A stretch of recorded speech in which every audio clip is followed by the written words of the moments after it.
in respect to the pain he felt when he got the news of the death of his friend, Lazarus. We stand here in cognizance of the word of God that we should weep with those who are weeping, mourn with those who are mourning. Allow me, Your Excellency, sir, to invite the minority leader in the National Assembly, Honorable James Opio Wandai, to guide us in the next bit. Karibu. Thank you very much, Baggy. I'm sure you have all been able to see for yourselves the kind of atrocities that have been meted on hapless Kenyans. It's a sad moment that we are witnessing this 60 years after independence. The kind of cruelty that has been exhibited by state agents or people calling themselves state agents is something that was never witnessed even the darkest moments of our colonial history. It's also important to note that the names you have seen scrolling on the screens are basically some of the names that we've been able to document so far. There are a lot more people that have since lost their lives in the hands of the police, whose names we are yet to document. There are also a lot more people who have suffered injuries and are lying either in hospitals or in their homes, whose details we are yet to document. There are equally a lot more people who, as we speak, remain unaccounted for. And in the fullness of time, we shall be able to have a clearer picture. So this is work in progress. But we must say that this is a really most unfortunate situation that we find ourselves in this country. In this country. And in order to continue to immortalize those who have lost their lives, because we believe strongly that their deaths shall not be in vain. That however long it takes, those who are responsible for these unfortunate and premature deaths shall be held to account. It doesn't really matter how long it takes. It doesn't really matter. And this warning should go out to William Ruto and his surrogates that Kenyans shall not rest easy until the perpetrators of these heinous crimes are eventually brought to book. So in order to immortalize these very, very gallant souls, we shall continue to name them over and over again. And therefore, that's what I'll do right away. Let me once again go through the names of those who have lost their lives very, very quickly. And these people are all over the country. They're all over the country, but the most unfortunate thing,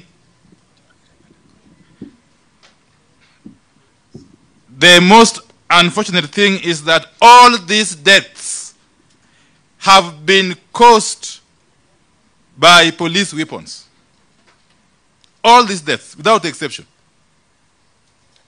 So, number 1, Regan Otieno Adero, Stephen Okinyi, Mudhoka Mutunga, Benjamin Imbi, Raphael Shigali, Mr. Kalasinga, Faith Wairimu, Edward Wanjala, Charles Ochieng, Dennis Mwendo Mwikali, Eunice Mudheu, John Musa, Derek Adongo, William Manyange, Peter Ngolanie, Fanuel Ochieng Okelo, John Ochieng, George Otogo, Pascal Owino Hayongo, Harris Ochieng, Bernard Ochieng Otana, Meshak Ishereka, Joseph Ogonda Muga, Harris Ochieng, Bernard Kilonzo Mwanzia, Alex Mutina Nzuve, David Agan, Pascal Owino, Felix Otieno Duor, Muthakie Mudhui, John Okoth, George Odhiambo Anyama, John Ochieng, Felix Otieno Opio, Duncan Simiu, and Duncan Simiu. And a lot more, of course, who have suffered various forms of injuries, whose names I want to repeat for sake of time. Let me, at this juncture, as I acknowledge the presence of my colleague members of parliament from both National Assembly and the Senate, just be upstanding for just 1 minute. Members of the National Assembly and Senate.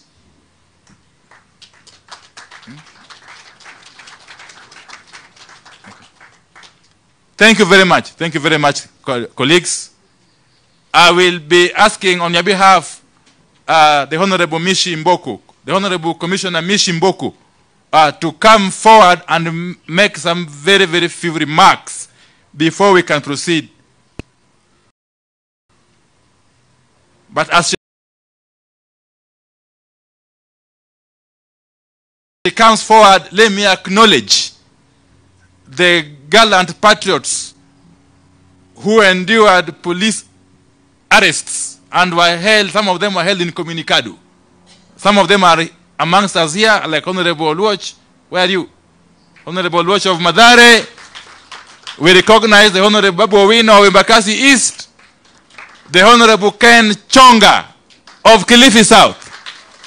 The Honorable Speaker Teddy Mwambire of Kilifi.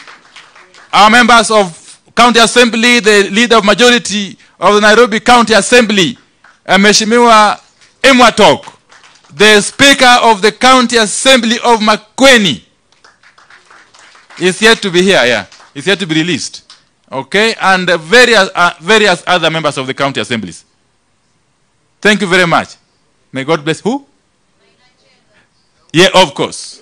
We have Honorable Maina Njenga, our friend Gaucho himself, and many, many others. Thank you. Karibu Mheshimiwa Mishi Mboku.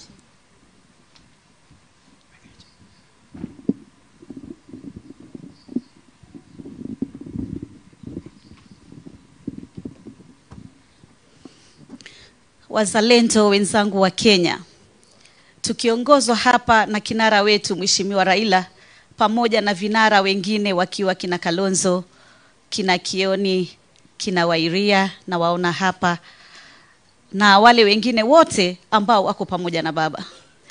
Leo ni siku ya huzuni sana, na tuko hapa kwa sababu ya maombolezi ya kupoteza Wakenya wetu, vijana wetu wa kike na wa kiume, wazee wetu waume na wa kike, na pia kuomboleza wale ambao wameshikwa na wako katika seli katika taifa hili la Kenya, na wale ambao wako hospitalini sasa hivi ambao wako na majeraha tofauti.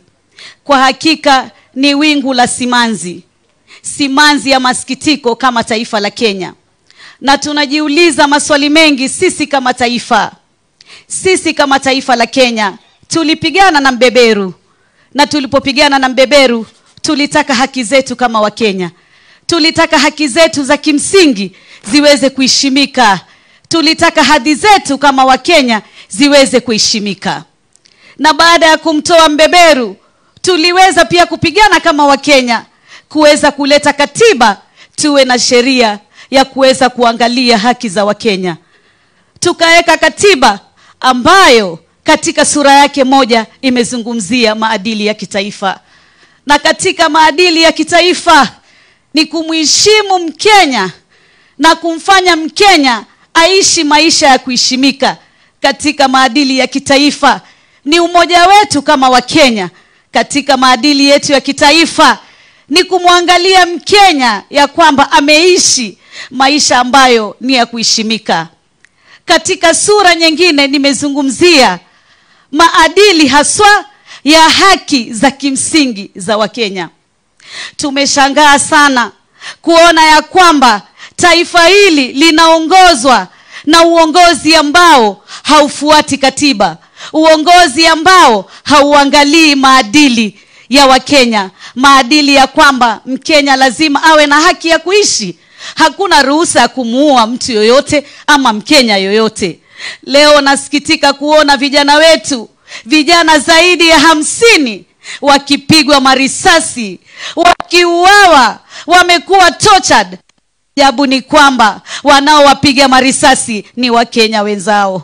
Wakenya ambao sisi Wakenya tunawatolea ushuru, kuwalipa mishahara yao, kuwalipa pesa zao za rent na kuwalipa marupurupu walionayo. Leo taifa limegeuka. Wakenya wanashurutishwa kuwa Wakenya wenzao. Tunaenda wapi kama taifa sisi? Ni masikitiko makubwa na mshangao ya kwamba viongozi wanaweza kusimama na kusema tunawapongeza polisi, tunawapa hongera kwa kazi nzuri. Kazi ya kuua Wakenya, kazi ya kuua vijana wadogo, kazi ya kuua kina mama, kazi ya kuua wazee. Jamani, ni Wakristo wa aina gani hao? Ni Waislamu wa aina gani? Ni Biblia gani mnaoisoma inayoshurutisha kuua na kutoa roho za watu? Ni Qurani gani mnaoisoma inayoshurutisha kutoa roho za watu na kuua watu? And yet you call yourselves Christians, and yet you call yourselves Muslims. Mungu aliye hai, Allah, Jehova, Nyasaye, Mulungu, Ngai, halali. Na haki itapatikana, na tunajua baada ya dhiki ni faraja. Mheshimiwa Raila Amolo Odinga na vinara wenzako, tunajua muliekewa target muweze kumalizwa. Lakini sisi Waislamu tunasema la ilaha illa Allah. Yani Mwenyezi Mungu ni mmoja, na Mwenyezi Mungu ana uwezo na ana nguvu kuliko nguvu za wale binadamu ambao wamekuwa na kiburi. Ni masikitiko makubwa sana. Watu wanatolewa majumbani. Watu wamekaa, wengine hata ni walemavu, hawawezi kutembea, hawawezi kuona, hawawezi kusema, wanatolewa ndani ya nyumba, wanapigwa marisasi. Kijana mmoja anapigwa bullet 9, risasi 9. Hata wewe polisi, wewe hukuzaliwa, wewe huna mtoto, hujui uchungu wa mwana, hujui uchungu wa ndugu, hujui uchungu wa taifa la Kenya. Sisi kama viongozi na sisi kama wazalendo wa taifa, safari hino ni ngumu, ni safari ya mawimbi, ni safari ya tufani, lakini tutatembea na safari hii. Tuhakikishe ya kwamba haki ya Mkenya haitaangamia. Raila Odinga na vinara hawajipiganii wao, wanapigania Mkenya ambaye leo anaishi katika uchochole, anaishi katika maisha ya dhiki, hana chakula, hana afya, hana elimu, and yet anaambiwa wewe vumilia tu kuwa Mkenya. Jamani, hata nyinyi ambao mmechukua utawala katika taifa la Kenya, hamuna imani? Hata nyinyi mliochukua utawala katika taifa la Kenya, hamuangalii matukio, hamuoni, hamusikii, hamuna hata emotions, hata feelings za kiroho na za kidini na za kiutu. Utu wenu uko wapi? Utu wenu umeenda wapi katika taifa hili la Kenya jamani? Yani imekuwa binadamu kuuliwa ni kitu tu cha seconds tu. Tena mtu anatembea bila kujali na kufungua tu bunduki ambazo sisi wenyewe wa Kenya tumetoa ushuru kila kukicha ili zitusaidie na magaidi wale ambao wanatuvamia kama taifa la Kenya. Zitusaidie na wale ambao wanaweza kutufanyia madhara katika taifa la Kenya. Leo bunduki zimegeuka kututoa sisi roho zetu sisi kama taifa la Kenya. Haitowezekana. Sisi kama kina mama, nikiwa mama katika taifa hili na wenzangu kina mama wabunge wakiwa hapa na kina baba wabunge, hatutarudi nyuma. Hatutarudi nyuma. Sisi kwa sababu tuna haki ya mujibu wa katiba. Tuna haki ya kisheria, na nchi yoyote inaongozwa na sheria, the rule of law. Na kama sheria imetupatia nafasi sisi kama wa Kenya, wewe uliye mtawala, ni sheria gani unaoifuata?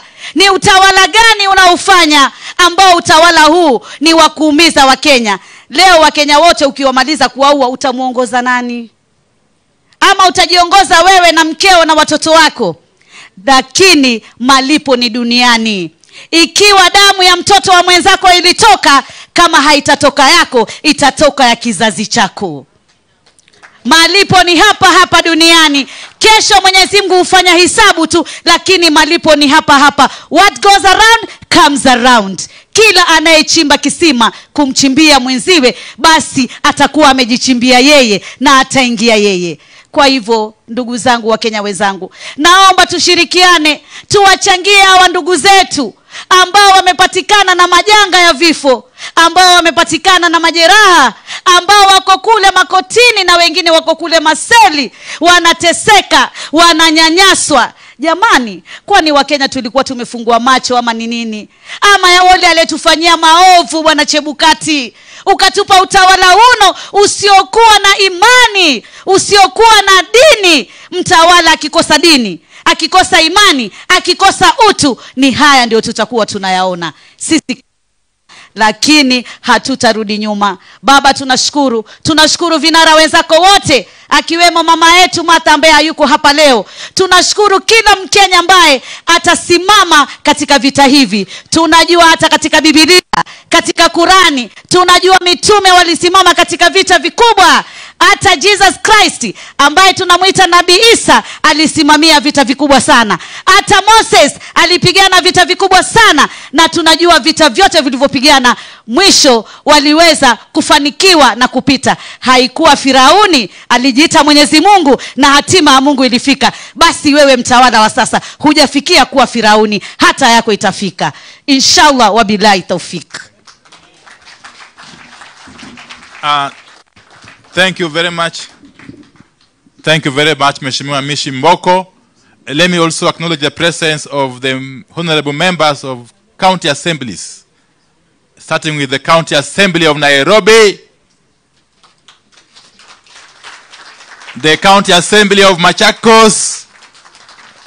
Hayo Mheshimiwa wawili tumekuwa nao kizimani hapo awali. Let me also take this chance again to thank you, honorable members of parliament and the MCAs, for having come forward to contribute very, very generously towards this cause, materially and in kind. You have been really, really a source of inspiration to all of us. Thank you, and may you continue with the same spirit. A lot more will be talked about the fund shortly. At this juncture, honorable members, ladies and gentlemen, allow me to welcome to the stage His Excellency Dr. Stephen Kalonzo Musyoka to make some remarks. Welcome, Your Excellency.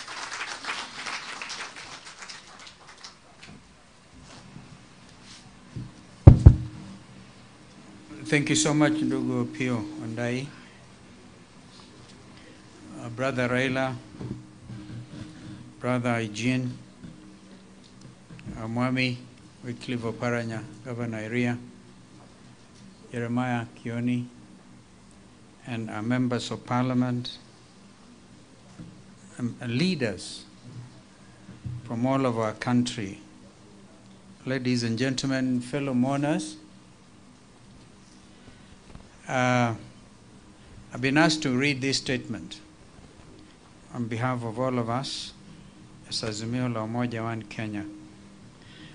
And the subject is Azimio statement on vigils, prayers, and support for police brutality victims, dated today, July the 26th, 2023.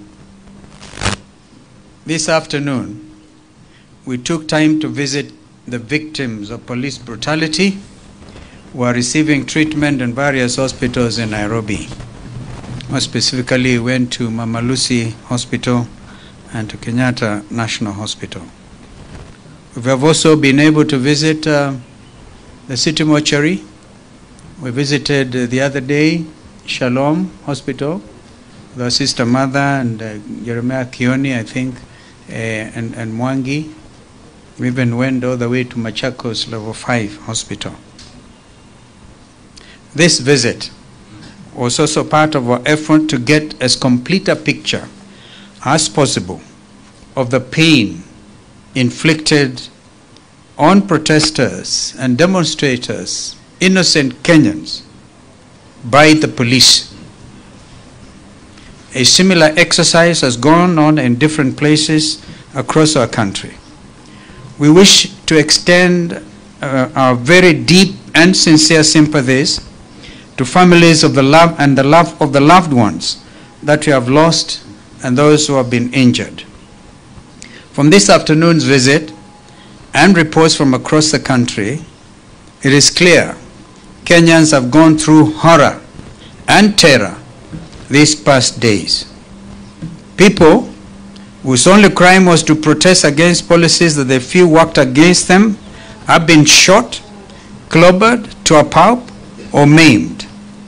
A number of the injured may never walk again. Many may be condemned to a life on wheelchairs. These Kenyans are in our prayers, and we trust that our God, who stands for justice and whom we all know never sleeps nor slumbers, will lift them up.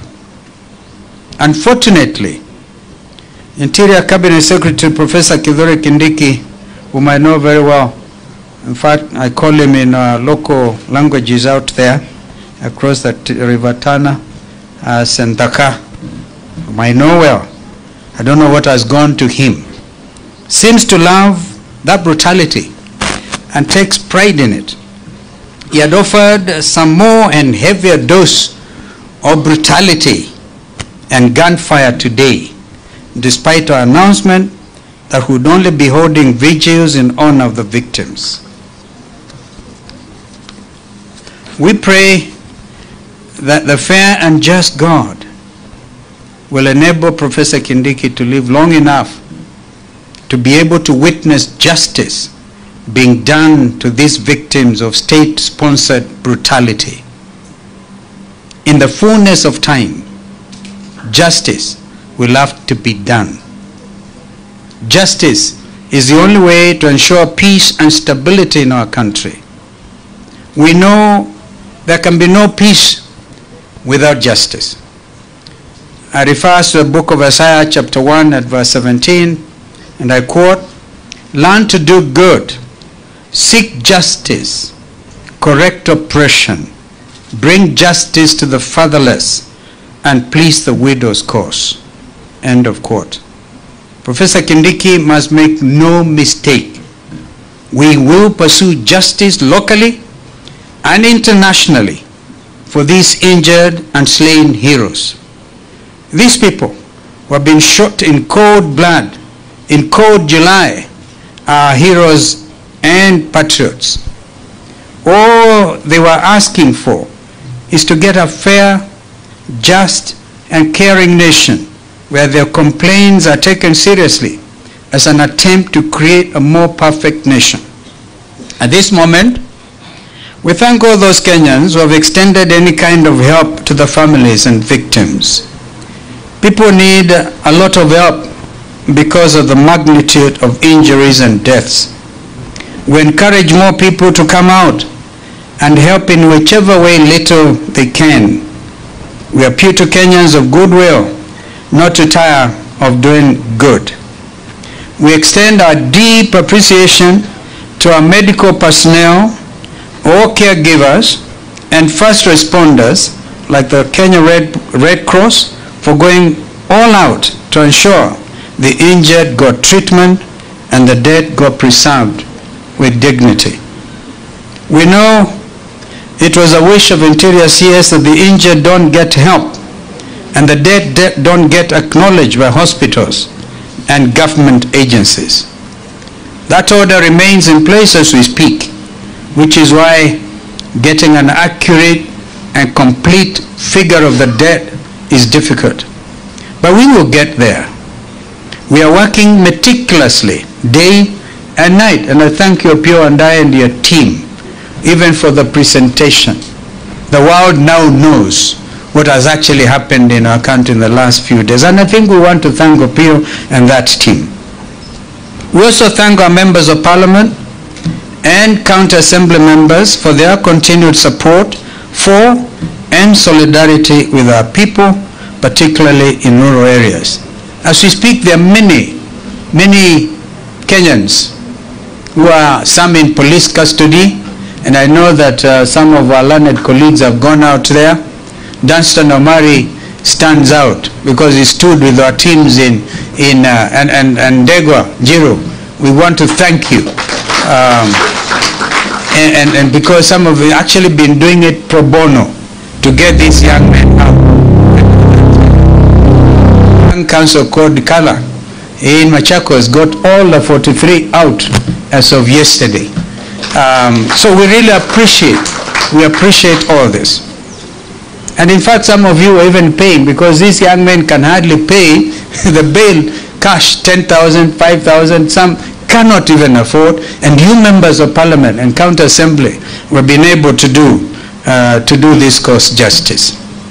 Our governors who have extended help, we recognize you and also thank you. We recognize the efforts you are making at the grassroots in rural areas where people need help most. Above all, we encourage everyone not to tire of doing good. We further take this opportunity to thank all those who have come out to honor and show love for our slain and injured heroes with candles and flowers. Indeed, they're also heroines. So a young lady who was coming from the Goreti corner there got shot for no reason, even in our private parts. Please don't tire. You've been able to give out candles out there as of midnight last night and flowers. Let's all not get tired. The vigils, the prayers, and the laying of flowers continues tomorrow and throughout the weekend.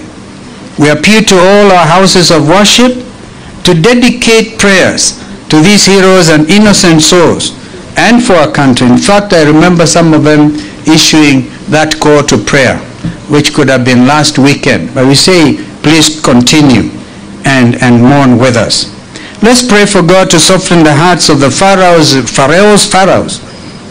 Michi Boko, you mentioned that very well. The pharaohs in government who would rather harm and kill our people instead of letting them go in the spirit of justice and freedom 6 years after independence.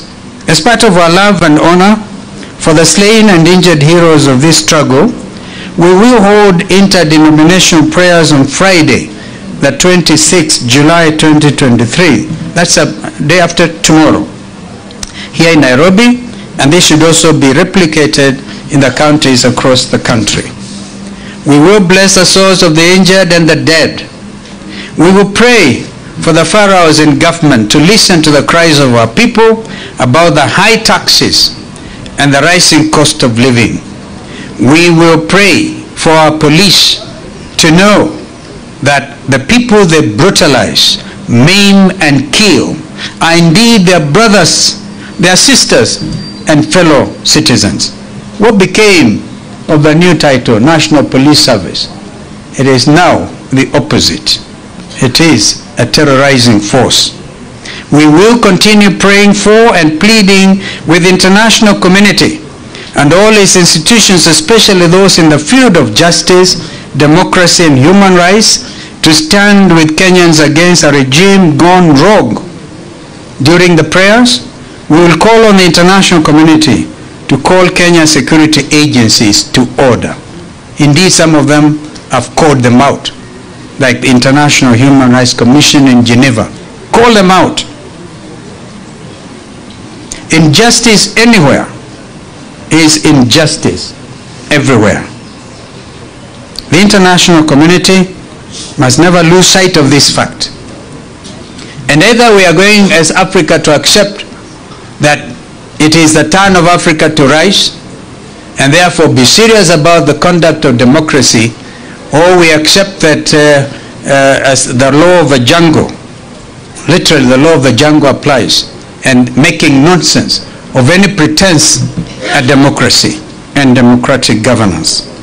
On Friday, we shall also announce the next steps forward with our anti-tax protest. Let's make no mistake. Kenyans are still hurting, and we shall not relent until this regime acknowledges this grim reality of suffering and agrees to repeal the infamous Finance Act. We call on Kenyans not to surrender. We must not, and we will not give up. Let us take comfort in the fact that the world has seen worse and more brutal regimes before. No regime can be so brutal as to outlive its people. We shall overcome. Justice shall be done. Not our will, God, but God's will. And this struggle continues, aluta continua. I thank you. In fact, looking at some of the names, a young boy of 13 years old. I mean, what has happened to a sense of morality? The majority of those killed and injured are young people. And yet, we have people in office pretending they want to help our youth get employment, our youth get to be able, because Lovik Ayondi, a minor, 13 years, Kibera Mashimoni, was shot on the right leg, a 13-year-old. We've seen them today. Like we say, my brother Raila was not in a hurry. He wanted to see each one of them. We couldn't, because we also felt that this is an important matter. And I think the world now knows what is happening in our wonderful nation. The choice is, do we allow it to deteriorate, or do we, as Shakespeare said in one of Shakespearean tragedies, Hamlet, or do we take arms against a sea of troubles and by opposing, end them? Of course, Hamlet was trying to commit suicide. We can't afford to commit suicide in our nation. I thank you, ladies and gentlemen.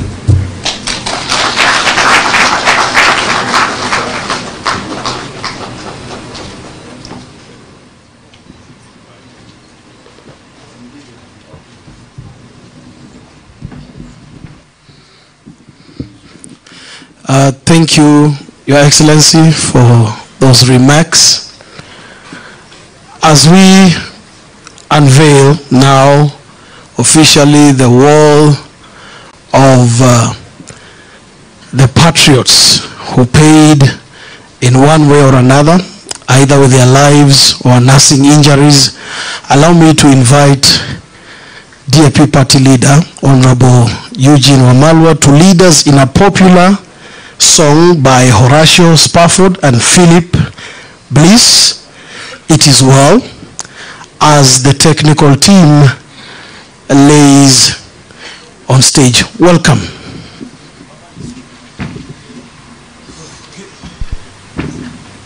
Thank you very much. I was never very good at choir.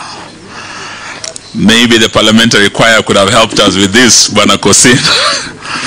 But as the technical team is setting up, the song will be projected on the screens so that we sing together, we fellowship together as we mourn with the bereaved families. My condolences to all those who have lost their dear ones. And our prayers today go to those hospitals.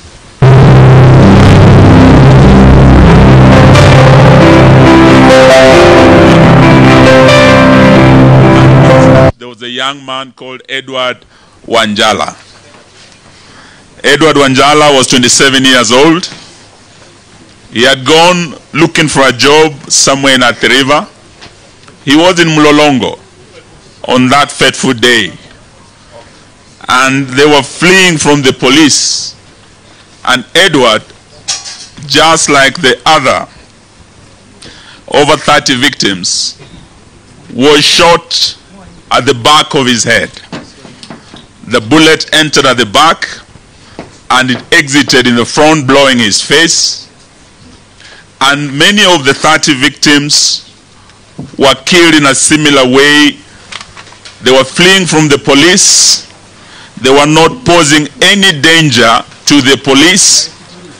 For the armed officers to be justified according to our laws to use their firearms against unarmed, peaceful demonstrators. They were not in any danger. We have had a statement issued by the PS Interior saying that police officers were attacked and one officer lost his life. It tells you who had the guns and the bullets. We are mourning over 30 shot by the police, gunshot wounds, each one of them. But they are saying there's one officer who lost their life against this over 30. We want to say poleni kwa wale wote wamepoteza wapendwa wenu. And as the team is setting up, we want to assure you by this Friday, we will be having an interdenominational service. We will continue with the mourning and the prayers through the weekend. We will be going to different parts of Kenya to mourn with you. That is what we will be doing. Now, I do not see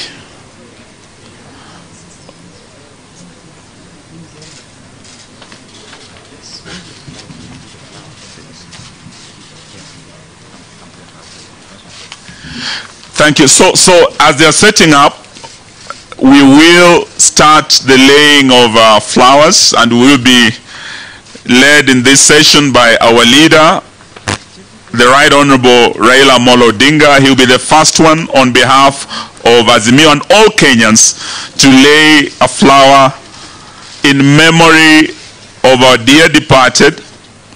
And he will also lead the nation in lighting the candle.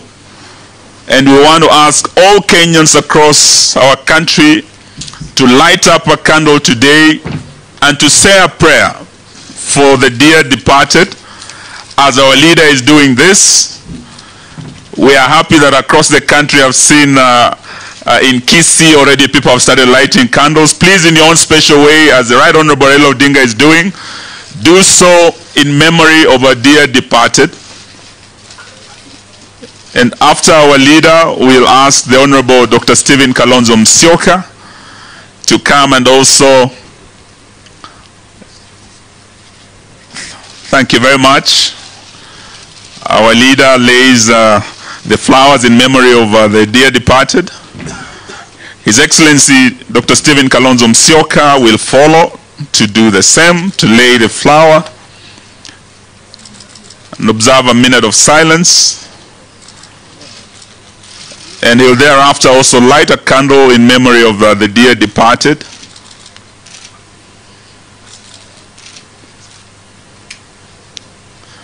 After His Excellency Dr. Stephen Kalonzo Musyoka, I will ask my other co-principals, the Honorable Governor Wycliffe Ambetsa Oparanya, the first Governor of Kakamega, and the Deputy Party Leader ODM, to come and also lay his flower and light a candle in memory of the dear departed.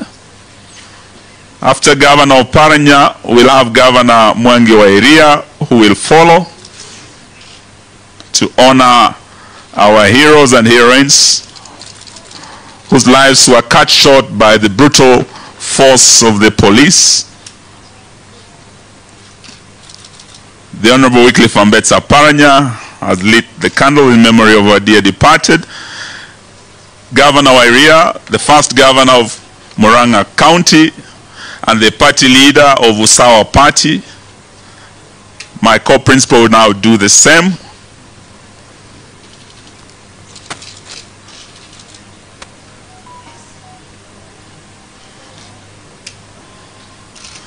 After Governor Wairia, we'll have the SG of Jubilee, the Honorable Jeremiah Kioni, to come and do the same.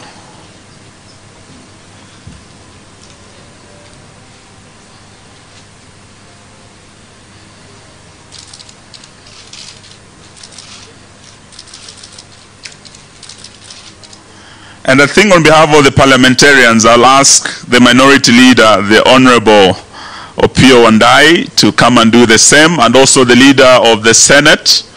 We have the leaders of both houses of parliament representing their colleagues in the National Assembly as well as in the Senate, in honor of our dear departed. They will lay the flag.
Okay, could we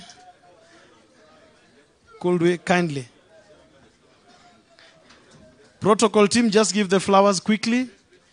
Yes, just give the flowers quickly. Thank you, Mheshimiwa Tiende. Thank you, Mheshimiwa Mwenje. Thank you, Wakili. Thank you, Mheshimiwa Enoch Wambua. Thank you, Dr. Oburu Oginga. Thank you, Mheshimiwa Mbui. Thank you, Mheshimiwa Anthony Oluoch. Thank you, Mheshimiwa Muliongi. Thank you, Mheshimiwa Posing. Asante sana. Asante. Tujikaze kidogo. Kindly. Thank you.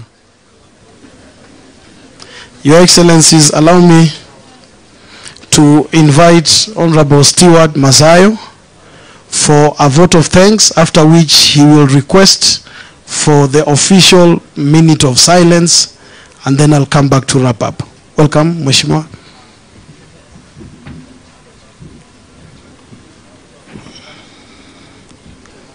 Asante. Wakenya wenzangu, kwanza nataka niwapatie shukrani sana kwa kuja ili kuweza kuwa na sisi katika hii taasisi yetu tulionayo. Kitu cha pili ni kwamba nataka kuwashukuru wale wote ambao wametoka mbali, Wakenya wote wametoka mbali. Nataka kuwashukuru vinara wetu. Pia vile vile nataka kuwashukuru waheshimiwa wenzangu bunge la kitaifa na maseneta. Nataka kuwashukuru ma MCA wote walioko hapa. Nataka kuwashukuru vile vile kina mama ambao tumeona juhudi zao wakiwa hapa. Najua uchungu wa mwana, tunasema ya kwamba anayojua ni mama. Na tumeona leo hisani ya mama kwa uchungu aliokuwa anasikia. Poleni sana kina mama mlioko hapa, poleni sana kina mama mlioko manyumbani huko. Tunajua yote haya yalifanywa na nguvu za shetani. Hatungepoteza Wakenya kwa sababu tulikuwa tunafanya yalikuwa ni haki kulingana na katiba ya maandamano. Tunamwachia Mungu wote waliokwenda mbele za haki, na sisi tuliobaki tutaendelea katika safari hii. Viongozi wetu, nataka kuhakikishia kwamba tuko pamoja na nyinyi, hatutawaacha katika safari hii, tutaenda pamoja. Jambo la kuhuzunisha kwa Wakenya hivi leo, lakini letu tu ni kuregesha imani kwa Mwenyezi Mungu na kusema ya kwamba tutafaulu katika safari hii. Nataka kwa sababu ya wakati, nataka niwaombe nyote mlioko, tusimame kwa heshima ya wale wote ambao waliweza kupoteza maisha yao kwa dakika moja.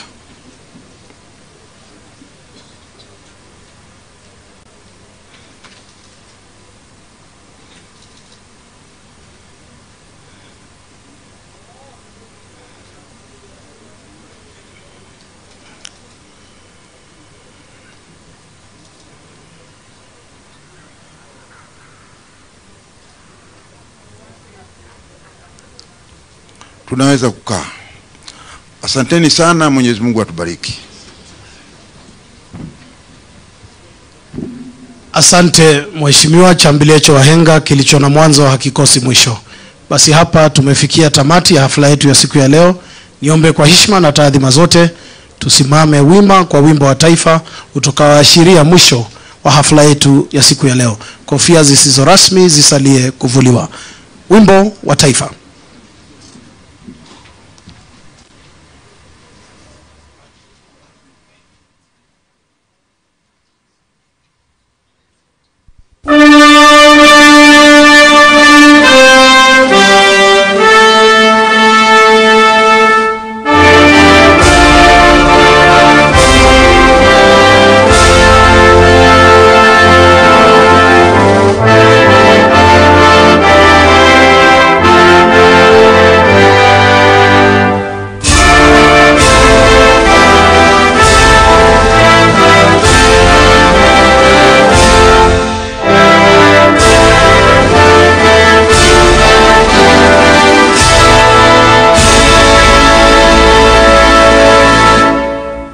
wote, tuwaruhusu vinara kuondoka kwa.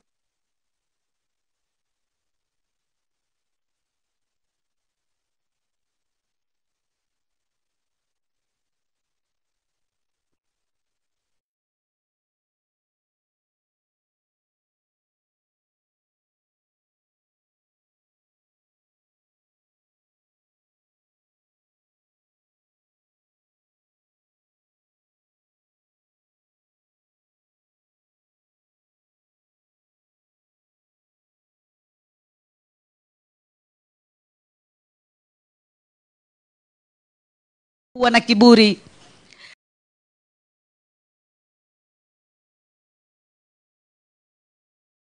Ni masikitiko makubwa sana. Watu wanatolewa majumbani. Watu wamekaa, wengine hata ni walemavu, hawawezi kutembea, hawawezi kuona, hawawezi kusema, wanatolewa. Thank you Mheshimiwa Posing. Could I have the background? Asante sana. Asante. Thank you.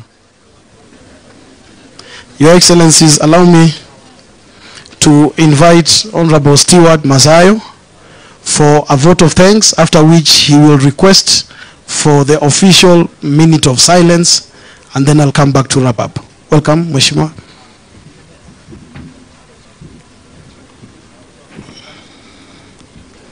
Asante. Wakenya wenzangu, kwanza nataka niwapatie shukrani sana kwa kuja ili kuweza kuwa na sisi katika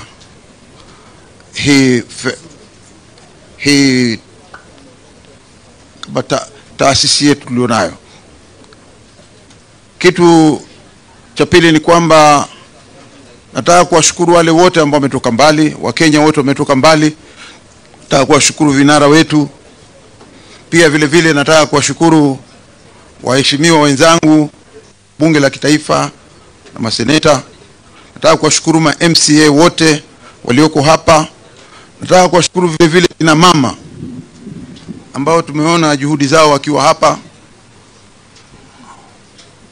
Najua uchungu wa mwana, tunasema ya kwamba anayojua ni mama. Na tumeona leo hisani ya mama kwa uchungu aliokuwa anasikia. Poleni sana kina mama mlioko hapa, poleni sana kina mama mlioko manyumbani huko. Tunajua yote haya yalifanywa na nguvu za shetani. Hatungepoteza Wakenya kwa sababu tulikuwa tunafanya yalikuwa ni haki kulingana na katiba ya maandamano. Tunamwachia Mungu wote waliokwenda mbele za haki. Na sisi tuliobaki tutaendelea katika safari hii. Viongozi wetu, nataka kuhakikishia kwamba tuko pamoja na nyinyi, hatutawaacha katika safari hii. Tutaenda pamoja.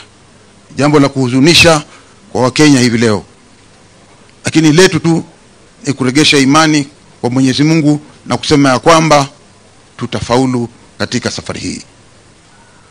Nataka kwa sababu ya wakati, nataka niwaombe nyote mlioko, tusimame kwa heshima ya wale wote ambao waliweza kupoteza maisha yao kwa dakika moja.